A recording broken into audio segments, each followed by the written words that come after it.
Hello मैं मोहम्मद सादिक और आप देख रहे हैं टेक रेस। आज हम इस वीडियो में बात करेंगे डाटा सेंटर के बारे में। क्या होता है, किस तरीके से काम करता है, अगर कोई भी वेबसाइट या फिर जो हमारा डाटा होता है वो स्टोरेज जो है वो किस तरीके से इस काम में आने वाली है। तो इस वीडियो को पूरा एंड तक देखते रहिए दोस्तों। अगर आप इस चैनल पर नए आए हैं तो प्लीज़ इसे सब्सक्राइब करके बेल आइकन को प्रेस कर लीजिए और इस वीडियो को एक लाइक ज़रूर दीजिए। तो बिना किसी देरी के बढ़ते हैं इस वीडियो में आगे।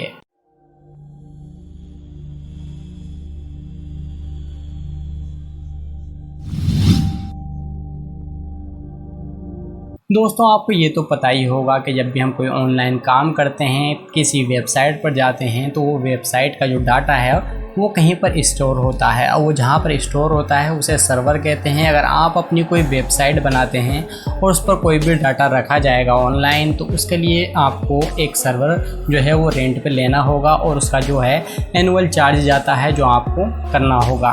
तो उससे क्या होता है, जब भी आप कोई वेबसाइट बनाते हैं सबसे पहले तो आप उसका नाम वगैरह होता है, जैसे वेबसाइट का नाम www. जैसे google.com होता है, ये भी एक तरह की वेबसाइट ही है। भले से आज के टाइम में ये सर्च इंजन का काम कर रही हो, लेकिन है एक वेबसाइट ही। तो इसका जो डाटा होता है वो एक सर्वर पर स्टोर होता है और उसके बाद जो है छोटे छोटे जो सर्वर होते हैं उससे मिलाकर जो है वो डाटा सेंटर बनता है।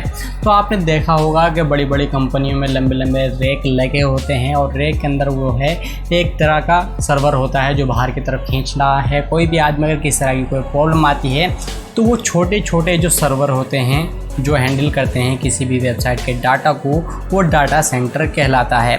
अभी डाटा सेंटर की रिक्वायरमेंट क्यों होती है?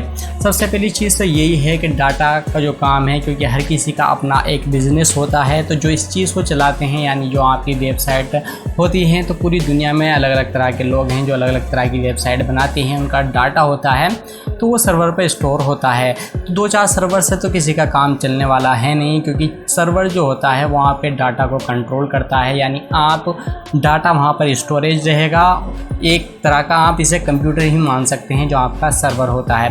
इसमें 24 आवर्स जो है वो इलेक्ट्रिसिटी की सप्लाई रहती है, क्योंकि अगर ये बंद हो गया तो कोई भी आपकी वेबसाइट को एक्सेस नहीं कर पाएगा और वो आपकी जो है आपकी वेबसाइट डाउन दिखाएगा। अगर कोई उस पर सर्च करता है यानी आपकी वेबसाइट पर जाता है तो वो वहाँ पर ओपन नहीं हो पाएगी। तो इसी वजह से जो सर्वर होते हैं ये एक तरह का कंप्यूटर होता है, इसके अंदर अच्छा खासा प्रोसेसर होता है जो सही तरीके से काम करता है, यानी हज़ारों लाखों लोग भी अगर आपकी वेबसाइट पर आते हैं तो ये उसे कंट्रोल कर लेता है। जैसे जैसे आपका डाटा और ट्रैफिक बढ़ता जाता है वेबसाइट का, तो फिर आपको ज़्यादा सर्वर परचेज करने होते हैं यानी रेंट पे लेने होते हैं। इसके अलावा जैसे जैसे काम बढ़ता जाता है तो आपके सर्वर की जो काउंटिंग है वो भी बढ़ती चली जाती है।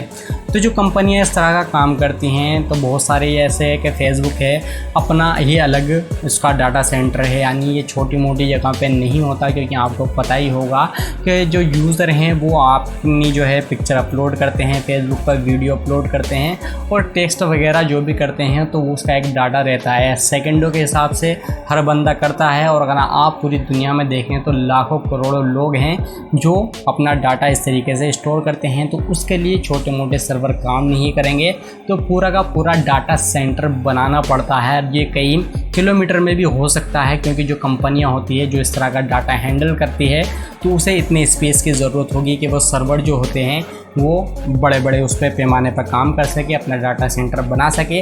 और कभी कभी पोजीशन ये भी हो जाती है कि अगर आपका जो डाटा सेंटर है वो सही तरीके से मैनेज नहीं हो पा रहा है तो आप किसी और से सर्वर जो है वो रेंट पर ले लेते हैं। जैसे फेसबुक करता है इस तरह काम कि वो जो है अमेज़ॉन की सर्विस होती है अपनी जो आपको सर्वर प्रोवाइड कराती है, तो फेसबुक कभी कभी उससे भी रेंट पर ले लेता है अमेज़ॉन से।